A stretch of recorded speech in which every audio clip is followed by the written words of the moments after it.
you can think intellectually in a no-think way. That's the art. It doesn't mean not to have any thoughts at all. It means not to be fooled by thoughts, not to be hypnotized by the forms of speech and images that we have for the world, not to be hypnotized by them into thinking that that is the way the world really is. Don't let words limit the possibilities of life.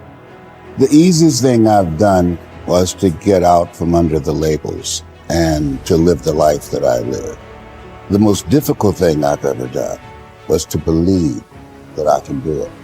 When you don't know what's impacting you, and it's something that's holding you down and you're not aware of it. You live in a dominant culture that is designed to destroy your sense of self and your belief in yourself, and you have to learn ways in which you can begin to connect with this power that you have within yourself to handle where you are.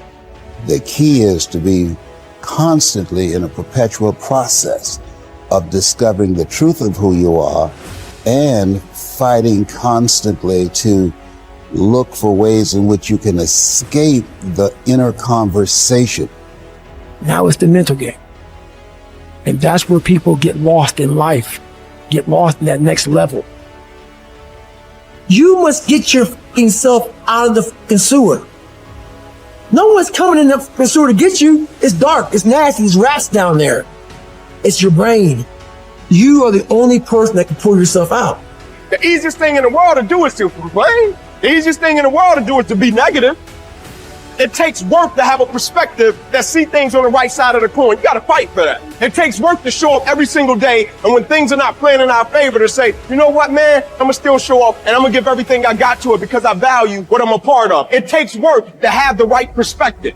Turn off things that can contribute to your fear. Turn a deaf ear to people that all they can do is talk about how negative things are because they have bought into the consciousness of the world. Start attending workshops, seminars, listening to tapes on a daily basis to begin to recondition your mind, to retrain your thinking. Faith comes by hearing and hearing and hearing. Listen to things that can empower you, that can enable you to create a new reality for yourself and a new life for yourself. Develop the interior core where it doesn't matter if people call you crazy. One of the things limiting you from your income, your impact, a world-class life. You care too much about what people think about you. Everyone has an opinion. Why let the opinions of other people deny you from a life that will make history? If you are distressed by anything external, the pain is not due to the thing itself, but to your estimate of it. And this you have the power to revoke at any moment. To Epictetus, all external events are determined by fate, and are thus beyond our control, but we can accept whatever happens calmly and dispassionately. Individuals, however, are responsible for their own actions, which they can examine and control through rigorous self-discipline. Suffering arises from trying to control what is uncontrollable or from neglecting what is within our power. As part of the universal city that is the universe, human beings have a duty of care to all fellow humans. The person who followed these precepts would achieve happiness. If you choose, you are free. If you choose, you need blame no man, accuse no man. All things will be at once according to your mind and according to the mind of God.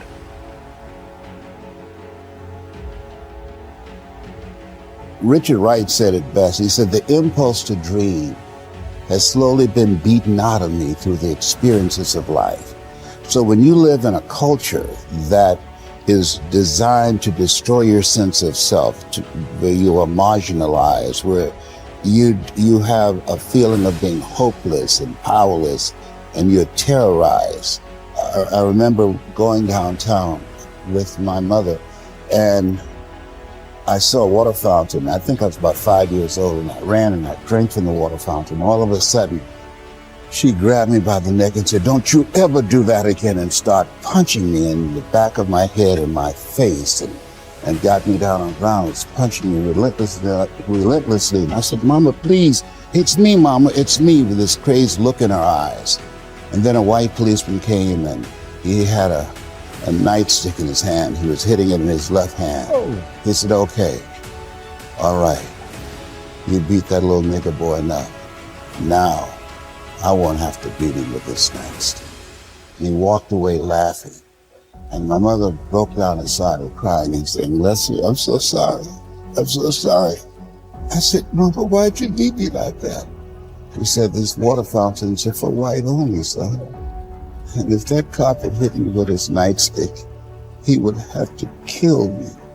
I fought him till he killed me, and I left you and your brothers and sisters by themselves to raise themselves. I'm so sorry." And the book called Learned Optimism, Silliman talk about the fact that between ages 0 and 5, we determine what's available to us and what's not available to us. And so that was a defining moment. I knew there are certain things I could not do, certain places I could not go. They used to have signs on Miami Beach that said Jews, dogs, and coloreds not allowed. And so now you have to operate within the constraints of the dominant society and the things that they've created for you. And it's a challenge to see yourself beyond that and to work to get outside of that, even after those laws have changed, because that has become so much a part of you.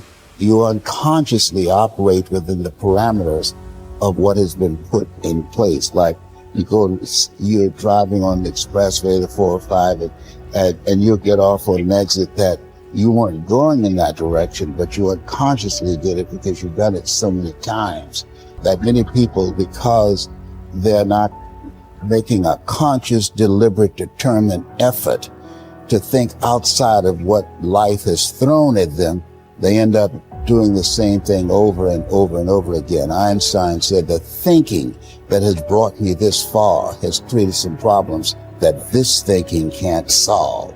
And so through relationships, through reading, through studies, through goals and dreams beyond your comfort zone, it allows you to begin to live out of your imagination as opposed to out of your history. Disney said, the imagination is a preview of what's to come. And so as a kid, I dreamed a lot about taking care of my mother. I used to go with her to work to clean homes, and she kept up children, and she cooked for these wealthy families. My mother could bake a sweet potato pie so good you couldn't eat it with your shoes on. You had to take your shoes off so you could wiggle your toes. And I used to look at these big, beautiful mansions and said, "Mama, what is it, Leslie? When I become a man, I'm gonna buy you a big, beautiful home just like this." "Oh, you don't have to do this." I said, "I know, but you didn't have to adopt us either." And you did. And so I'm here with you because of two women. One gave me life, the other one gave me love. God took me out of my biological mother's womb and placed me in the heart of my adopted mother. And because of her example and my love for her and the passion that I felt in my heart, I've got to do something to make her proud. I've got to do something to put myself in position to be able to take care of her. That drove me. Nietzsche said, if you know the why for living, you can endure almost anyhow.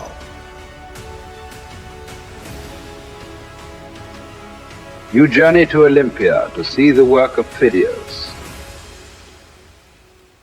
And each of you holds it a misfortune not to have beheld these things before you die. Whereas when there is no need even to take a journey, but you are on the spot with the works before you, have you no care to contemplate and study these? Will you not then perceive either who you are or unto what end you were born, or for what purpose the power of contemplation has been bestowed on you? Well, but in life there are some things disagreeable and hard to bear. And are there none at Olympia?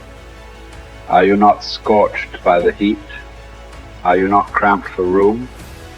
Have you not to bathe with discomfort? Are you not drenched when it rains? Have you not to endure the clamor and shouting and such annoyances as these? Well, I suppose you set all this over against the splendor of the spectacle and bear it patiently. What then?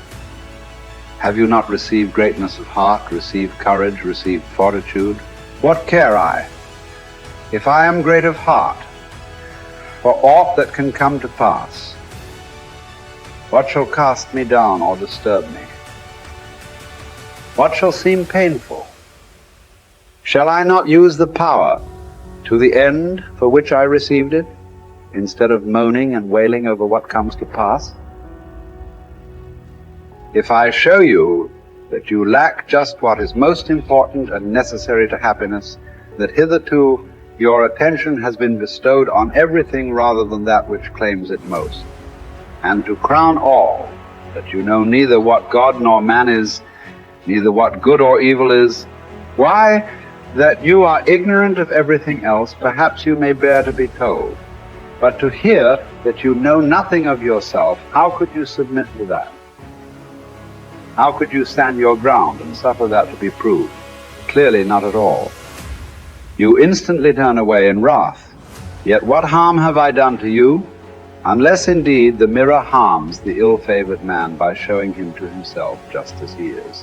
Unless the physician can be thought to insult his patient when he tells him, "Friend, do you suppose there is nothing wrong with you? While you have a fever, eat nothing today, and drink only water." Yet no one says, "What an insufferable insult!"